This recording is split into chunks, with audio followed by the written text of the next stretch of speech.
Halo, apa kabar Famers? Dimanapun Anda berada, jumpa kembali di Fam Station. Inilah sebuah kanal yang didedikasikan oleh Fakultas Ekonomi dan Manajemen Institut Pertanian Bogor, FEM IPB University, untuk membahas segala hal yang terkait dengan kebangsaan, sosial kemasyarakatan, dan perekonomian. Saya Hardi Hermawan, host Fam Station. Dan Famer, terima kasih atas dukungan Anda. Jadi dukung kami terus dengan memberikan subscribe, dengan memberikan like, memberikan komentar, dan membagikan, men-share seluruh tayangan yang kami sajikan di Fam Station. Kali ini kita akan membahas tentang kapasitas pemerintahan dan pembangunan desa. Saya sudah bersama dengan narasumber Dr. Sofyan Syab, SPT MSI. Beliau adalah Wakil Kepala LPPM Bidang Pengabdian kepada Masyarakat IPB University. Apa kabar Pak Sofyan? Alhamdulillah baik. Terima kasih sudah bergabung di Fam Station, dan kita juga masih menunggu bergabungnya Mas Abdul Malik Haramain MSI. Beliau adalah Staf Khusus Menteri Desa, Daerah Tertinggal, dan Transmigrasi. Mungkin nanti belakangan ikut menyusul. Kita akan membahas tentang kapasitas pemerintahan dan pembangunan desa. Belum lama ini KPK, Komisi Pemberantasan Korupsi, menyebut selama semester pertama tahun 2021 ada 62 kasus korupsi yang melibatkan para kepala desa. Sebelumnya 2020 ada 132 kepala desa yang juga tersangkut dalam kasus korupsi. Melihat jumlahnya sepertinya banyak, tapi tentu tidak seberapa dibanding dengan jumlah desa yang mencapai 74.000 sekian di Indonesia ini. Tapi tetap saja kita agak-agak khawatir, prihatin, cemas gitu dengan adanya gejala ini terkait dengan bagaimana kemampuan atau kapasitas desa dalam meningkatkan potensi atau meningkatkan produktivitas desanya dan pada akhirnya meningkatkan kesejahteraan masyarakat. Secara gambaran umum, Pak Sofyan, Anda melihat sebenarnya problem apa yang kita lihat dalam pembangunan di desa ini? Baik, terima kasih Mas Hardi. Jadi perlu diketahui bersama-sama bahwa pembangunan desa inilah bagian integrasi dengan pembangunan nasional. Ya. Problem utama yang kita alami hari ini adalah rumusan pembangunan nasional, yaitu mensejahterakan kehidupan bangsa dan mencerdaskan kehidupan bangsa dan mensejahterakan masyarakat. Ini instrumentalnya yang tidak ditemukan. Padahal sebenarnya mandatoris Undang-Undang Dasar Pasal 28 sudah jelas mengatakan bahwa pembangunan yang bertujuan mensejahterakan masyarakat dan mencerdaskan kehidupan bangsa hanya bisa dilakukan dengan melalui pemenuhan 5 aspek kesejahteraan rakyat. Ya. 5 aspek kesejahteraan rakyat ini merupakan hak-hak dasar yang harus dipenuhi oleh negara kepada jiwa-jiwa warga negara yang hidup di Indonesia. Nah, apa 5 aspek kesejahteraan itu adalah sandang, pangan, papan. Kemudian kedua, pendidikan dan kebudayaan. Yang ketiga, kesehatan dan jaminan hidup. Yang keempat, terkait dengan persoalan hak asasi manusia. Yang kelima adalah persoalan terkait dengan infrastruktur. Nah, kelima instrumen ini dengan tegas dijelaskan. Ya, dengan tegas dijelaskan dalam mandat Undang-Undang Dasar Pasal 28. Ada yang hal menarik sebenarnya ketika para founding father mengumpulkan 513 cendekia dari Sabang sampai Merauke. Mereka mengatakan bahwa hanya 2 cara untuk mewujudkan tujuan bernegara atau tujuan pembangunan itu sendiri, yaitu melalui democratic rural development, pembangunan desa yang demokratik. Yang kemudian kedua adalah melalui data yang akurat. Problem utama kita adalah partisipasi warga tidak didorong seoptimal mungkin. Yang kedua, ketiadaan data. Ini menjadi problem. Mengapa demikian? Karena kami menduga persoalan-persoalan ini kalau kemudian tidak diselesaikan, maka tidak akan mencapai tujuan kesejahteraan pembangunan itu sendiri, yaitu mencerdaskan kehidupan bangsa. Jadi sebenarnya kita nggak tahu profil kita itu seperti apa karena datanya memang minim. Yes. Benar sekali. Jadi kita meraba-raba aja. Kita melakukan riset ya. Bayangkan kalau hari ini orang mengatakan bahwa seyogyanya kita memahami apa potensi desa kita, apa kekuatan desa kita. Tapi pertanyaannya apakah mereka mampu? Buktinya kemudian Badan Usaha Milik Desa hari ini kemudian mengembangkan usahanya dengan tidak berbasis potensi desanya. Nah, dalam konteks ini kami melakukan suatu riset menunjukkan bahwa data yang digunakan untuk mengukur kemajuan desa memiliki tingkat keeroran 47,13%. Berapa? 47%? Yes. Yes. Itu masih disebut error kalau segitu. 47,3%. Silakan Mas Hardi mengatakan itu error atau apa? Nah, ini realitas. Untuk itu kami di IPB dulu semenjak saya menjadi kepala pusat studi pembangunan pertanian berkesan, konsen tentang terkait dengan data. Kami melakukan inovasi yang kami sebut data desa presisi. Bagaimana kemudian data-data itu dihasilkan oleh warga, divalidasi oleh warga, diverifikasi oleh warga, tetapi dengan catatan tidak hanya berbasis data numerik, tetapi juga berbasis data spasial dan partisipasi warga. Artinya harus diketahui secara fisik jadi seperti apa, ada di mana, by name, by address. Saya nggak tahu addressing atau pencatatan alamat di desa juga seperti apa. Yes, itu harus semua terdata. Harus terdata dengan baik. Nah, inilah yang kemudian sebenarnya salah satu mencegah kontrol terjadinya corruption oleh para aparat desa. Nah, hari ini pembangunan infrastruktur sebagai misalnya yang dilakukan oleh para aparat desa, ya karena dana desa diberikan kepada aparat desa untuk mengatur, meskipun kemudian diatur oleh Permendes dan seterusnya, yang terjadi kemudian seberapa jauh kemudian dana itu kemudian dilakukan akuntabilitas dan transparansi yang ada. Kalau datanya tidak jelas. Nah, ini menjadi problem saya kira. Nah, dengan data desa presisi kami bisa mengukur mana jalan yang rusak, mana keluarga yang rusak. Oke. Ketidakjelasan data itu kan Anda bilang 47%. Yes. Berarti ada 53% yang masih akurat lah. 53% ya. Bayangkan aja Mas, kalau perencanaan kemudian dibangun dengan 47,13% yang error. Apakah itu kemudian...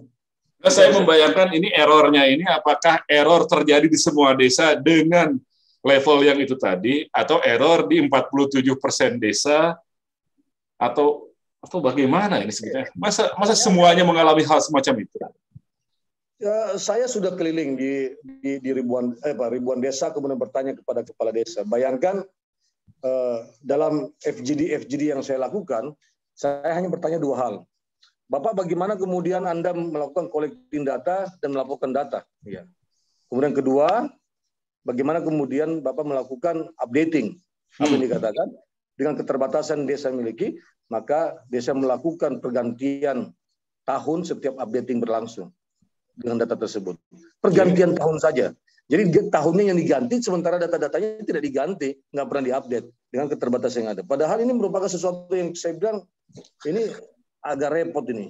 Jadi orang meninggal, orang pindah, orang apa nggak tercatat. Nggak tercatat dengan baik. Karena kita tidak punya mekanisme yang baik sekarang. Ya. Oke. Kita sudah punya BPS sejak dulu. Kita punya DTKS, kita punya BKKBN, semuanya melakukan pendataan, lalu ada Kementerian Desa belakangan, ada Dukcapil juga. Masa itu nggak bisa membantu? Ya, kalau seandainya DTKS kemudian berhasil mencatat orang miskin, mengapa ada terjadi 51 juta data double sampai hari ini? Kalau seandainya kemudian PODES ya yang dihasilkan oleh BPS itu benar-benar secara metodologi dilakukan, mengapa kemudian kita mengalami banyak persoalan untuk memberikan gambaran kondisi existing desa sesungguhnya? Kalau seandainya kemudian data pemuktahiran data desa yang baru-baru dilakukan oleh Kementerian Desa, mengapa kemudian banyak gugatan terjadi di desa-desa yang ada hari ini? Ini problem menurut saya. Nah, sehingga ini harus diluruskan menurut saya. Nah, yang ketika diluruskan itu ruang partisipasi yang kemudian belum terkonektif dengan baik. Banyak kemudian orang-orang desa mengatakan, Pak, saya sudah memberikan data, tetapi kok datanya saya tidak diperoleh. Ini problem juga kan, Mas Ardi? Nah, untuk itu, menurut hemat saya, harus ada. Oke. Ya. Oke, itu data masalah yang besar sekali. Tapi paling tidak, kepala desa, perangkat desa, orang-orang yang memiliki desa, tanpa ada data tertulis, kan mestinya dia tahu persis gitu. Lingkungan yang ada di sekeliling dia, dia lingkungan yang tidak terlalu besar, langsung memilih dia menjadi pemimpin. Tanpa ada data yang Anda bayangkan sesuai standar Anda lah di kampus. Kalau seandainya kepala desa memahami kondisi existing desanya, maka tidak ada angka kira-kira yang terjadi. Kemudian tidak ada kemudian problematik kemiskinan yang kemudian selalu dikomplikkan di antara mereka. Atau kemudian tidak ada lagi kemudian yang kami menemukan, ya analisis kami menunjukkan bahwa 33% dana bantuan sosial kemudian tidak tepat sasaran. Seharusnya tidak demikian dong. Kalau seandainya desa mengetahui, aparat desa dan kemudian pemerintah desa, tetapi kenyataannya para aparat desa yang mengatakan bahwa kami kesusahan, Pak. Kami kemudian mengalami sebuah proses di mana mengupdating data caranya gimana, diminta mendadak, yang itu yang susah kami lakukan. Secara metodologi juga kemudian kami tidak pernah mengetahui bagaimana cara untuk melakukan update. Yalah, jelas memang tidak sesederhana yang kita pikir. Yes. Nah, untuk itu, ketika saya bertanya kepada kepala desa, apa potensi yang kemudian dimiliki oleh desa ini? Ya, kalau itu tahu dong mestinya. Jawabannya ya kalau melihat kondisi yang ada ya kira-kira. Nah, berarti kan ada ketidakpercayaan terhadap potensi desa yang ada di sini. Mungkin itu cuma masalah mereka tidak percaya diri bicara sama Anda. Saya kira bukan persoalan ketidakpercayaan diri. Persoalannya adalah memang kita harus melakukan proses perubahan yang fundamental dan berawal dari data. Ini kan data ini penting ketika akan dibuatkan sebuah kebijakan yang menyangkut desa dari tingkat yang lebih tinggi, pusat kah, provinsi kah, kabupaten kota lah. Nah, data itu diperlukan. Tapi kalau desanya mungkin sudah mandiri, sudah sejahtera dan sudah bisa memenuhi kebutuhan sendiri, maka si kepala desa itu kan bisa bertindak lebih akurat dengan apa yang dia tahu dengan kondisi desanya. Gitu. Ini karena desa terlalu tergantung kepada sistem pemerintahan, tingkat pemerintahan yang lebih tinggi di atasnya, sehingga karena tergantung bantuan dari atas, mereka perlu data untuk menjadi underlying dari bantuan dari atas itu, dan akhirnya menjadi berantakan ketika data yang disampaikan tidak presisi, tidak akurat. Ya, artinya begini, Mas Abdi, saya melihat bahwa apakah itu desa maju, apakah itu desa berkembang, apakah itu desa tertinggal, ya, ini juga menjadi polemik ya. Sebagai contoh misalnya, ini bisa kita saksikan ketika pemerintah memberikan supporting pembiayaan sekian ratus juta bantuan kepada desa tertinggal, tiba-tiba tahun depannya dia menjadi tertinggal, menjadi berkembang. Realistis enggak? Dana kemudian diberikan oleh pemerintah sebanyak 150 juta atau dana desa kemudian yang diturunkan ke desa tiba-tiba kemudian langsung bergerak ya dari desa berkembang menjadi desa maju misalnya. Ya, ya. Sekarang ukuran-ukurannya apa? Sementara kalau yang dipakai mengukur indeks desa membangun atau kemudian indeks pembangunan desa adalah data Prodescale yang kemudian saya katakan tadi tingkat keerorannya hampir 50%. Apakah itu mungkin bisa dipercaya? Nah, ini yang saya melihat dilematis ya.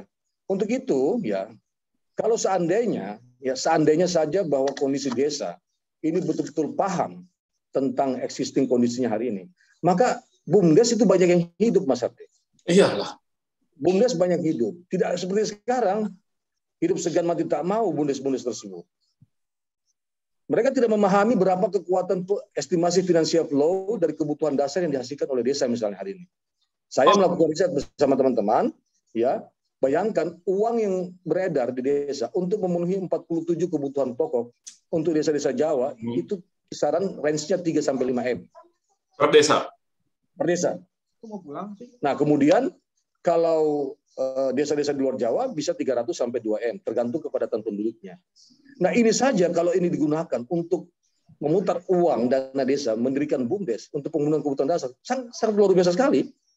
Tetapi ini tidak dilakukan. Mengapa? Karena ketidaktahuan, ketidakadaan informasi tentang data yang dimiliki oleh orang desa. Pak Sofyan, ini ya. 47% error ini udah jadi perbaikan setelah berapa tahun atau memang dari dulu ke dulu begitu saja? Ya, sampai hari ini ada mahasiswa salah satu universitas yang melakukan riset tentang data desa presisi, sampai hari ini tidak ada pembaruan. Begitu saja. Meskipun dari sebenarnya waktu kita ke harus waktu menghargai itu data soal desa ini tidak pernah mengalami perbaikan yang berarti. Yes, ya. Meskipun dalam beberapa tahun terakhir ini ada ikhtiar yang dilakukan oleh Kementerian Desa kemarin ya dengan cara pemutahiran. Tetapi lagi-lagi pemutahiran data yang kemudian berimbas kepada warga yang hanya mengandalkan data numerik ini tidak bisa menjadi hal yang kemudian mendasar. Ingat bahwa kata Mabul Haq ya, persoalan perencanaan pembangunan ini 7 dosa perencanaan pembangunan yaitu salah satunya adalah permainan angka-angka. angka nomor itu bisa jadi diganti. Nah, sekarang pertanyaannya, mengapa kemudian data yang diinput oleh orang desa tidak kemudian diketahui orang desa pada hari itu juga? Ini problem menurut saya. Jadi ruang partisipasinya tidak ada, ruang spasialnya tidak ada. Sehingga saya mendengar ini dilakukan pemutakhiran data terus-menerus. Lalu yang namanya aparat desa dan aparat kecamatan, kalau tidak salah, dari kabupaten ke bawah, itu diberi kesempatan, akses untuk melakukan updating jika sekiranya ada data yang memang harus diperbarui. Sudah dilakukan itu. Mestinya kan errornya udah nggak sebesar itu lagi gitu. Jadi apalah yang salah kalau gitu? Ya, kalau menurut saya, kalau kita mengandalkan ruang partisipasi warga yang kuat di dalam proses pendataan, maka transformasi pengetahuan yang harus dilakukan. Ya. Jadi saya melihat indikasinya adalah belum adanya mekanisme empowerment dengan baik terkait dengan sistem pendataan yang ada. Ini yang problem menurut saya. Jadi harusnya diapakan? Pemberdayaan macam apa yang Anda bayangkan untuk mendorong perbaikan kualitas data ini? Yang pertama adalah penguatan kaur data, ya, kasih pemerintahan desa, kemudian harus ada kelembagaan pendataan di desa yang merupakan tanggung jawab pemerintah. Artinya ada semacam pelatihan terlebih dahulu terhadap orang-orang warga di desa untuk melakukan itu. Selain pelatihan, maka yang harus dilakukan adalah penguatan kelembagaan. Penguatan kelembagaannya, pengawalannya. Yes, sejauh ini penguatan kelembagaannya tidak ada. Harusnya kemudian di setiap RW, di setiap RT yang ada di desa, operator datanya harus hadir. Dan negara. Mas Sofian, kalau saya tidak salah tuh ada 12 pendamping dari pemerintahan itu terhadap desa, dari mulai PKH, Kementerian Desa, PKKBN, Kementerian Agama, banyak kan? Tapi tidak berjalan. Nah terus ngapain itu ada 12 loh per desa? Silakan tanya kepada para pendampingnya, apa yang dilakukan? Loh, saya tanya bos-bosnya, mereka melakukan ini itu termasuk updating data. Ya monggo aja Mas Abdi tanyain, kenapa kemudian terjadi demikian? Saya bisa kemudian mempanel data-data yang kemudian ada hari ini di desa dengan data-data yang dihasilkan oleh dengan mekanisme yang ada seperti saat ini. Tetapi ya menurut hemat saya adalah selain empowerment yang kemudian perlu dilakukan di dalam proses kelembagaan dan transfer knowledge mengenai collecting dan updating data, maka yang perlu dilakukan juga adalah norma yuridis, ya. Norma yuridis atau regulasinya menjadi penting untuk kemudian diperbaiki. Ya. Apa yang kurang dari sana? Norma yuridis sekarang kan kita bisa mengetahui bahwa sistem pendataan desa ini kan di beberapa kewenangan kementerian dan lembaga. BPS menghasilkan PODES. Ya. Kemudian Kemensos menghasilkan DTKS. Prodeskel dihasilkan oleh Kemendagri. Ya. Kemudian sensus pertanian juga demikian. Semuanya punya data dan semua di desa. Kenapa tidak kemudian ada data dasar untuk desa sendiri? Siapa mestinya itu? Ya mestinya ada satu data aja, nggak perlu kemudian banyak-banyak data. Ya. Kita harus satu data dasar. Ada holding data, maksudnya? Yes. Ada holding data, dan itu siapa mestinya holdingnya itu?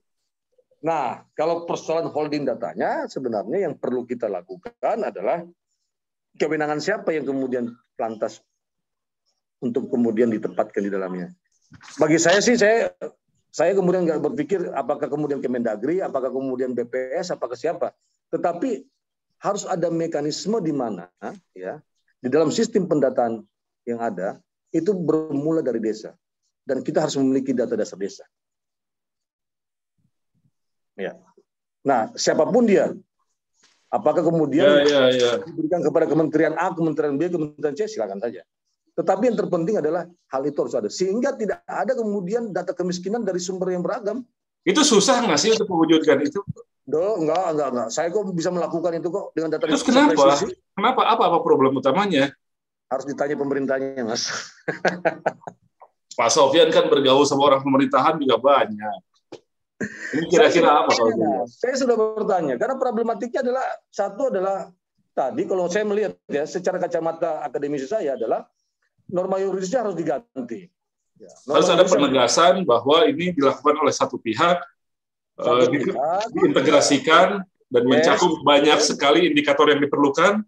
Betul, ya. Dan itu updatingnya juga sesuai kebutuhan yang ada. Yes.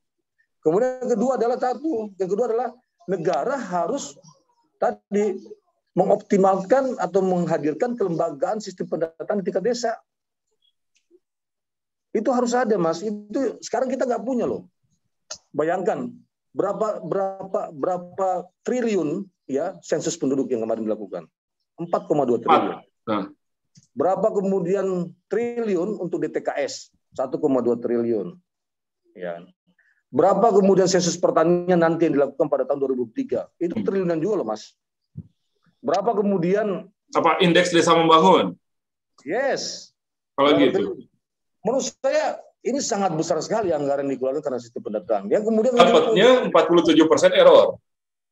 47,3% error.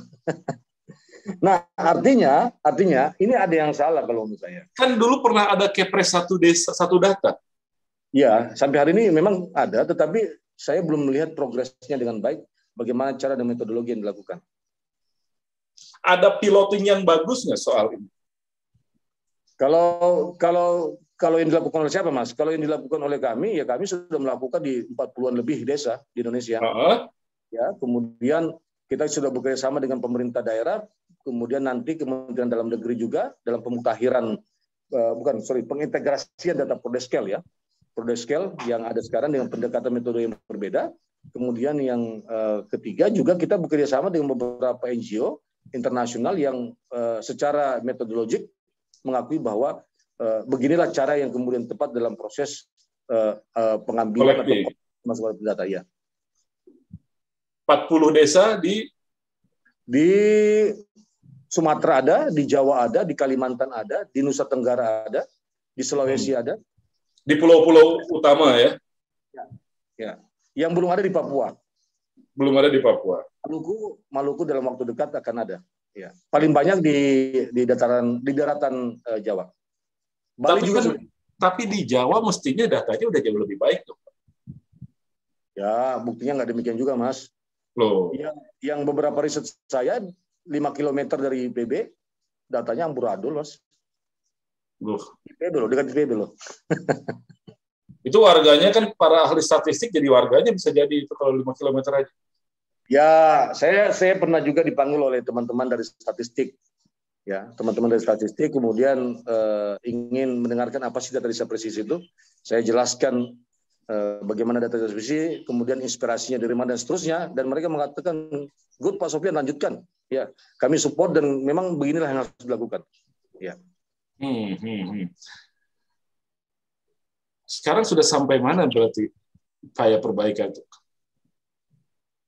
Sejauh ini sudah ada kesadaran ya dari beberapa pemangku kepentingan yang kami coba dialog ya. Pemerintah sudah berupaya untuk bagaimana melakukan pengintegrasian metodologi yang kemudian dilakukan untuk collecting dan pemutahiran data. Kemudian dari pihak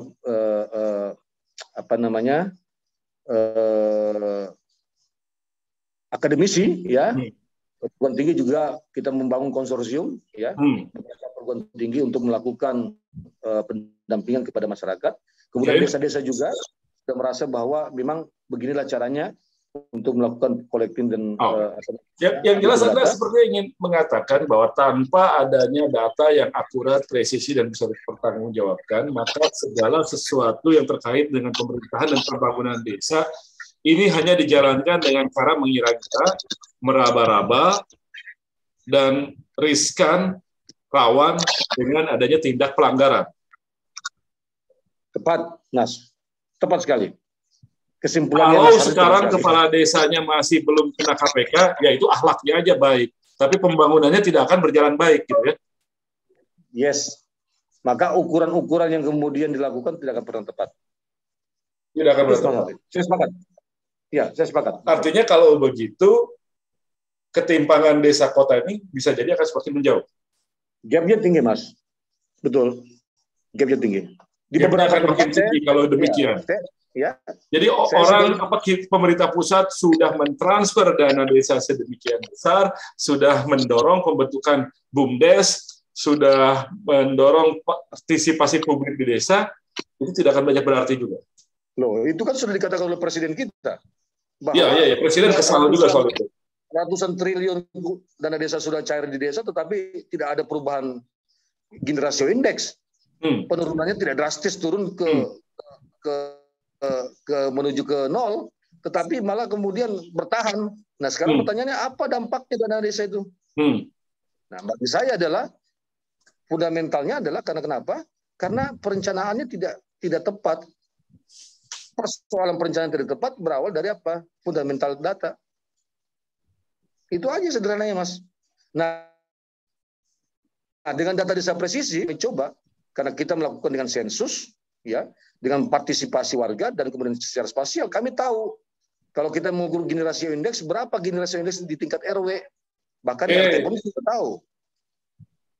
Siapa kemudian kelompok masyarakat yang memiliki pendapatan di bawah kelas terendah, kita tahu semuanya itu. Siapa mereka keluarganya, baik name, baik address, baik koordinat, kami paham.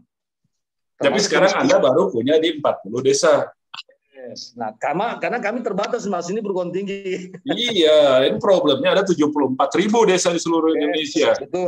Betul sekali. Betul. Nah, kan kita khawatir kalau ini diangkat ke tingkat nasional, konsep desa presisi yang Anda ajukan, ya orang melihatnya kan cuma berapa rupiah per desa dikali 74.000 desa itu. Kami sudah mengestimasi, Mas, kalau dibandingkan dengan sensus itu setengahnya bisa dilakukan. Berarti 2 triliun. Ya, kalau sensus kemarin seluruh Indonesia ketika refocusing tidak terjadi seandainya COVID ya, itu kan ada 42 triliun kalau nggak salah, 42 triliun sensus seandainya pada saat tahun 2020 kemarin COVID tidak ada. Nah, tapi kan di refocusing menjadi 4,2 triliun. Nah, kami menduga, ya, kami kemudian menganalisis hanya bisa menyelesaikan kalau seluruh desa bergerak 20 triliun sudah selesai. Dan itu uang berputar di desa sepenuhnya. Mengapa? Karena efisiensi terjadi, transportasi nggak perlu mengutus orang luar, orang dalam. Kemudian paper based dalam kuesioner tidak perlu dibutuhkan karena sudah menggunakan aplikasi. Kemudian orang yang melakukan sensus orang dalam sendiri.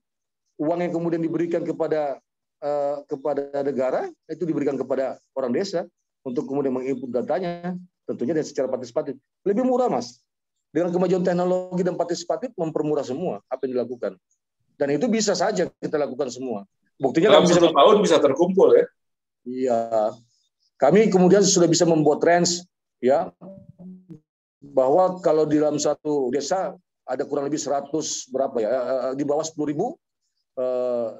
di bawah 1.000 keluarga itu bisa diselesaikan dalam waktu seminggu lah. Seminggu untuk sensusnya, kemudian untuk spasialnya bisa 4-5 hari ya. Berarti dibutuhkan sekitar 12-13 hari lah. Itu mudah-mudah aja, Mas. Dan siapa melakukan? Orang desa kok. Kita hanya membantu. Saya sangat yakin kalau kemudian ini dilakukan dengan kolaboratif ya. Perguruan tinggi turun, kemudian orang desa bergerak, pemerintah mau kemudian mensupport, memonitoring, mengevaluasi, yakin saya bisa lakukan. Karena sejauh ini kami ketika masuk ke 40 sekian desa itu, kami berkoordinasi dengan pemerintah daerah. Kami berkoordinasi dengan para Bapinsa, Kamtipmas, kemudian tokoh-tokoh masyarakat, kepala desa dan seterusnya, dan itu bisa dilakukan dengan baik. Ya. Tapi sejauh ini respon pemerintah bagaimana? Positif, Mas. Sampai sejauh ini saya sudah komunikasi dengan beberapa menteri. Saya sudah komunikasi dengan beberapa wamen ya. Saya sudah komunikasi dengan kepala badan terkait dengan pendataan ya. Positif mereka mengatakan memang kita harus melakukan ini. Tetapi memang kendalanya kita harus kemudian merubah norma yuridis yang ada. Lalu data yang sudah ada PODES, DTKS, yes, atau apalagi lah yang sudah dikumpulkan termasuk dari Kementerian Desa PDT dan lain sebagainya, itu bagaimana nanti status? Ya, kalau kemudian yang ada yang baik dan benar, mengapa kita mengambil ada yang baik dan benar itu, Mas? Sekarang mau nggak kita logo Ya, itu kan masalahnya. Mau nggak kita legowo untuk mengambil yang baik dan benar tersebut. Supaya kemudian tadi pencapaian tujuan pembangunan itu benar-benar tercapai. Ingat loh, di balik data ada jiwa yang harus dipertanggungjawabkan kepada iya, nggak sekedar angka-angka itu, betul. Tidak sekedar angka-angka itu. Nah, sekarang pertanyaannya, mampu nggak kemudian kita mau mengatakan bahwa ayo kita benahi. Tidak ada lagi polemik data di kemudian hari, nggak ada lagi kemudian Menteri mengatakan 51 juta data penerima bansos double. Sekian keluarga miskin tidak jelas di mana posisinya, ada PNS yang mendapatkan bantuan sosial, nggak ada lagi. Kemudian juga dengan pasti kita mengatakan, wah di desa ini resisten terhadap pangan, resiliensinya bahaya. Dengan angka pasti semua kita bisa menjawab. Sekarang era 4.0, teknologi mempermudah. Ke depan desa harus beradaptasi tentang kemajuan-kemajuan teknologi. Artificial intelligence sudah sangat memungkinkan dilakukan di desa. Ya. Jadi Anda bayangkan ini pengumpulan data melibatkan partisipasi warga setempat. Yes. Karena itu mengurangi tingkat ini loh, Mas. Error juga. Error data. Karena mereka lebih mengenal apa yang terjadi di sekelilingnya ya. Betul Mas Hadi. Betul sekali. Jadi partisipasi warga dilibatkan dalam pengumpulan collecting data. Lalu di pool di beberapa dengan teknologi digital. Digital, yes. Lalu tercipta data yang berupa data apa namanya nanti itu? Data apa saja yang terpotret di sana? Data apa saja?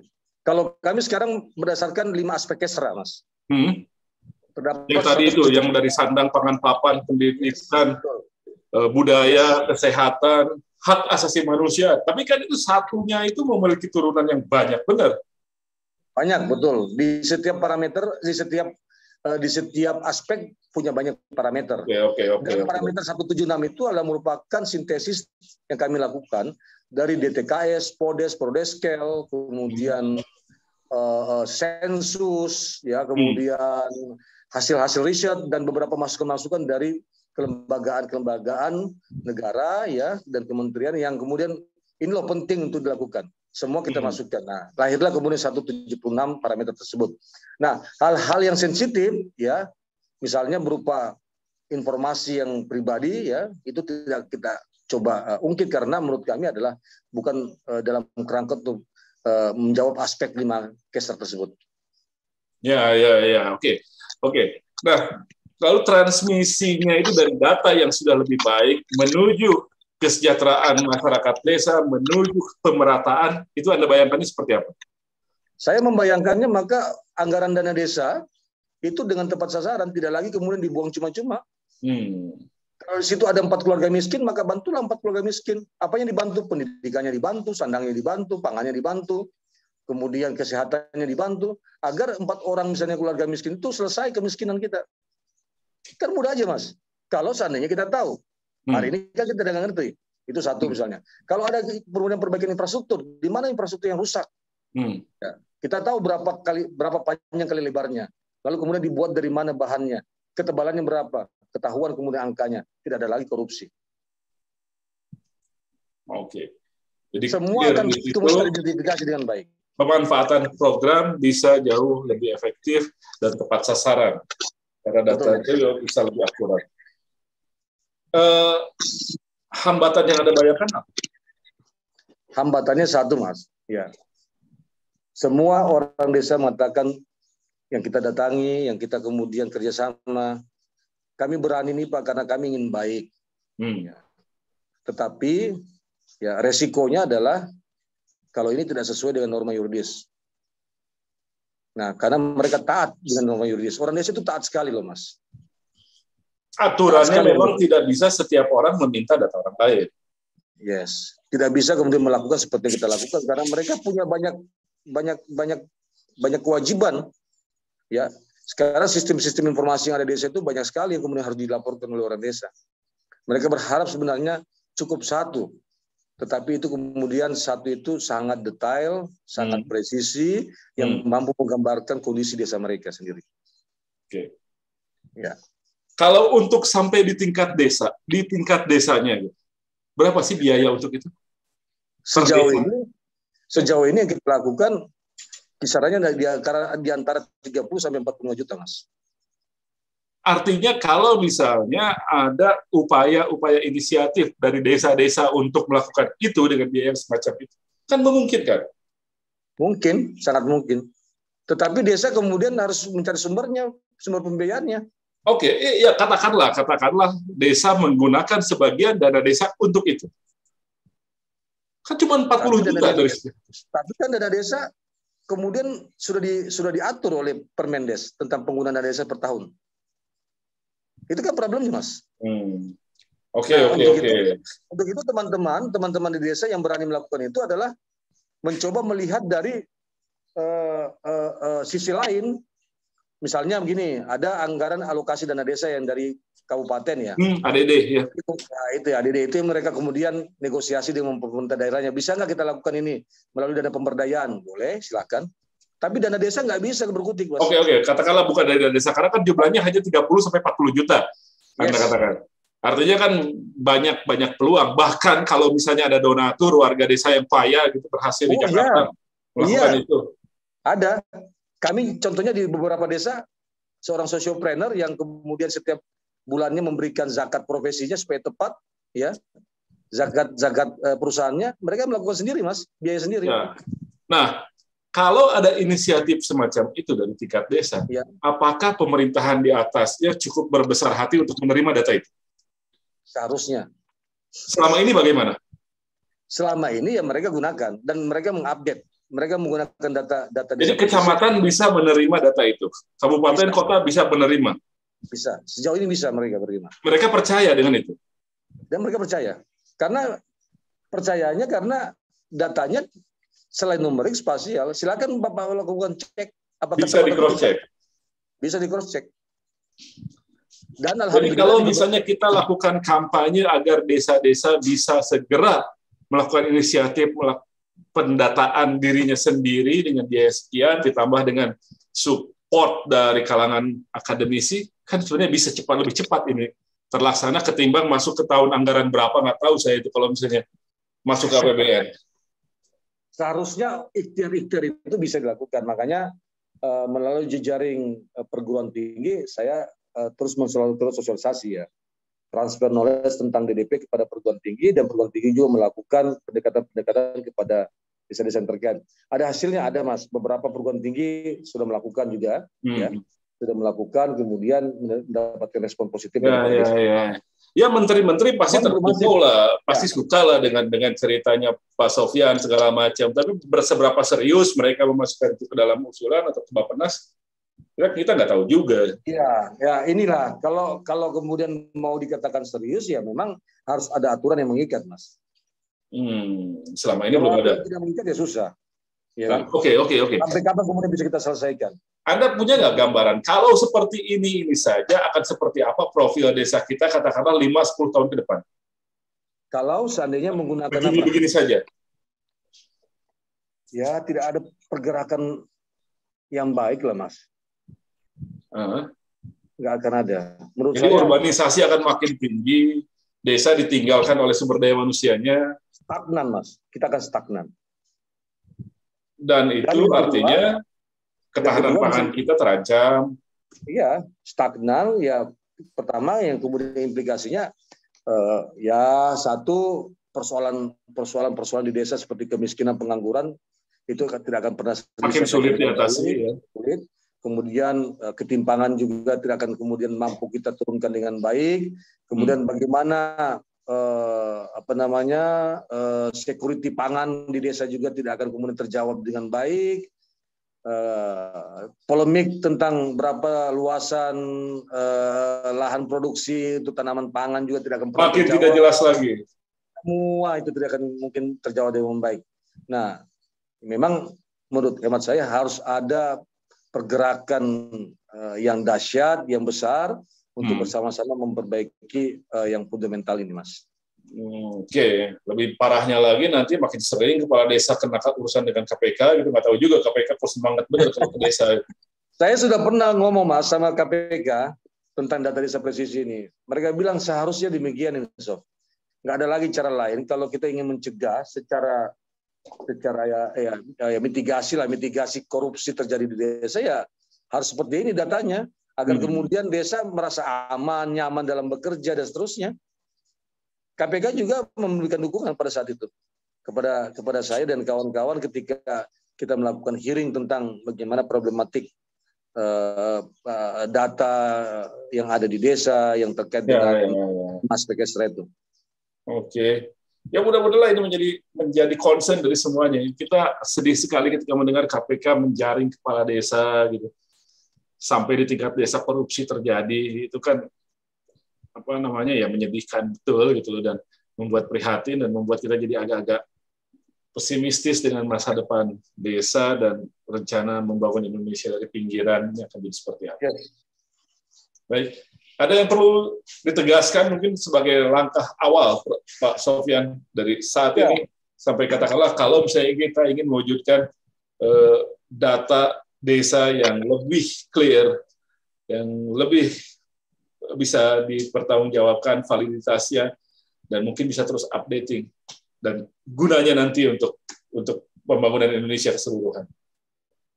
Saya kira negara ini sudah sangat jelas dirumuskan oleh para founder kita, dan ini tidak main-main ya, bahwa pembangunan yang mensejahterakan dan mencerdaskan kehidupan bangsa itu memang harus dimulai dari desa yang demokratik, desa yang mendorong partisipasi warga sebesar mungkin untuk pemenuhan hak-hak dasar atau 5 aspek kesra itu sendiri. Dan tentunya ini tidak berjalan sendiri, tetapi harus didukung dengan data yang akurat atau yang kami sebut dengan data yang presisi.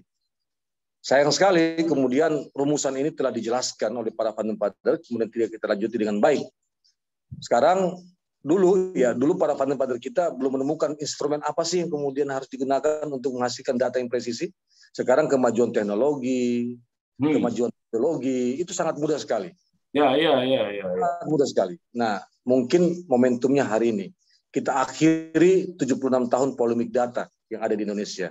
Kita songsong ke depan dengan data yang kuat, data yang presisi, agar kemudian semua pembangunan bisa mencapai target dan tujuannya.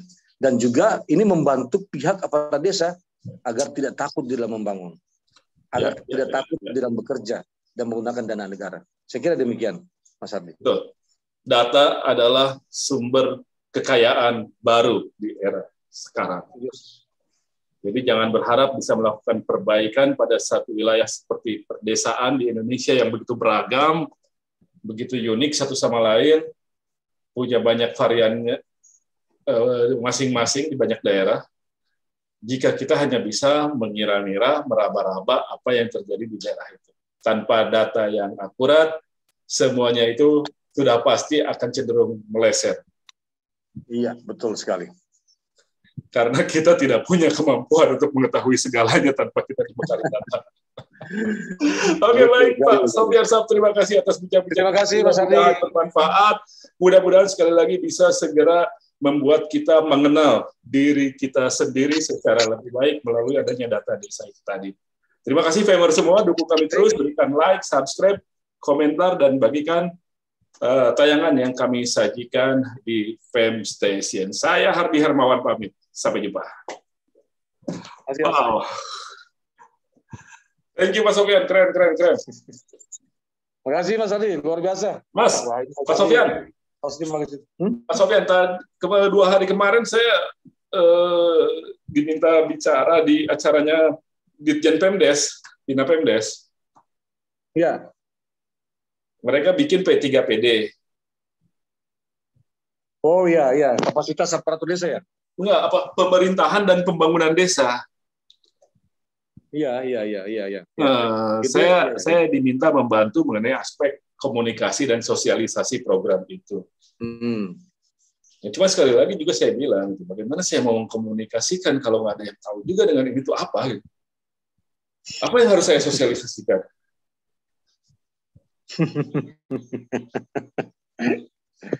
Aduh, repot juga memang kalau kita beraktivitas dengan teman-teman itu, Mas Hardi aja apa namanya? Agak pegal ya, mereka mengejar apa namanya? Mengejar serapan anggaran segala macam. Anggaran ya. Ya begitulah akhirnya serabutan. Betul. Ya sama lah yang saya sampaikan tadi bahwa maunya ya terlaksana, tetapi bagaimana tahapannya tidak dilakukan dengan baik, Mas Hardi.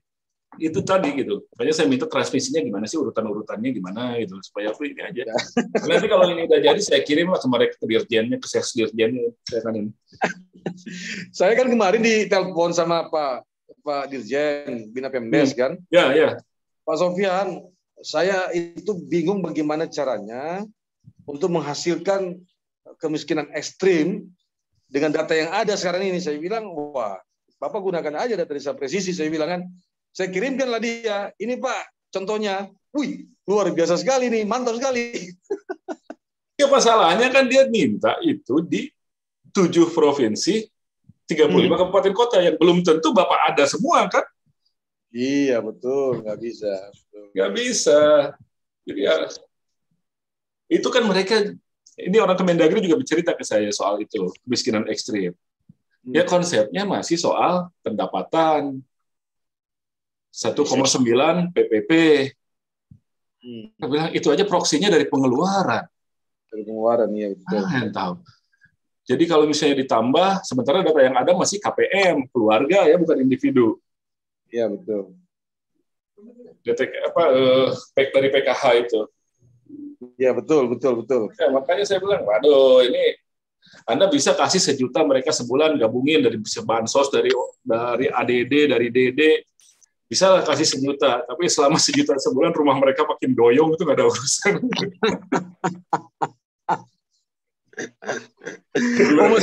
Mas Hardi banyak juga bantu teman-teman ini di Kemendagri. Iya, karena saya dengan Mas Kastorius, nah, gitu. Terus kemudian ketemu Pak Tito, segala macam, dikenalin sama dirjen-dirjen.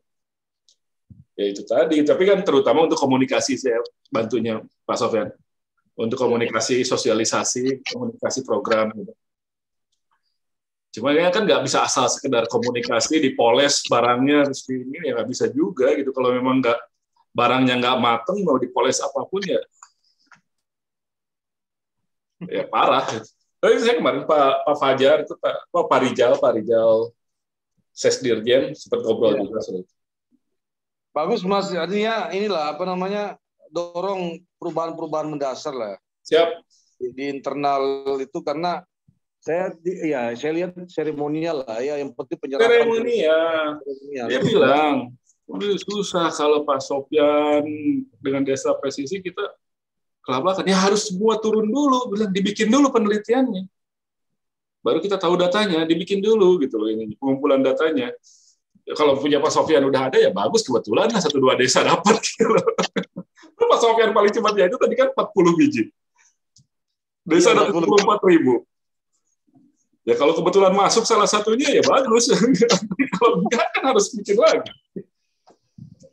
Dan ini memang saya melihat ada apa ya, beberapa orang juga di dalam, terutama di Dirjen Bina Pemerintahan Desa yang apa ya, istilahnya mereka ketika kita berikan masukan, gimana sih memberikan masukan, ya gitulah, seolah-olah. Iya Pak, karena Bapak memberikan masukan sebuah pekerjaan yang nggak akan bisa mereka lakukan, sehingga ketika mereka nggak bisa lakukan, mereka nggak bisa mikir dapatnya saya dari mana. Nah itu yang bikin mereka tidak antusias. Kalau mereka udah merasa tahu, mereka tahu celahnya, ya mereka bisa semangat itu. Tapi semangatnya emang untuk cari celah. Aduh, no comment saya kalau itu. Saya udah berapa kali ketemu ya begitu semua modelnya. Iya, itu yang terjadi. Saya juga di salah satu kementerian, Mas. Jadi wamennya sudah bilang ini gunakan, ini punya sosmed. Gunakan. Kalau nggak digunakan, kita akan begini terus. Tapi tidak mau juga gunakan. Itu perintah loh. Perintah. Ya, saya sedih aja sih, saya bilang ya nggak apa-apa lah. Ya kita berjuang juga bukan dari ya mereka nggak tahu itu mereka melakukan apa yang dari Pak Sofyan dikerjakan, mereka lakukan seperti apa, karena mereka nggak tahu apa-apa, mereka nggak bisa bayangin. Dari mana mereka bisa dapatin? Karena semuanya berpikirnya rente. Rente. Ya, itulah kira-kira. Ya, makanya kita cerewetin aja terus. Sepakat Mas Ardi. Makasih ya, Mas Sofyan. Makasih, Mas. Kapan-kapan lagi ya. Oke, siap. Siap. Makasih banyak. Makasih, Mas. Ya. Makasih. Pamit dulu. Yuk. Assalamualaikum. Oke.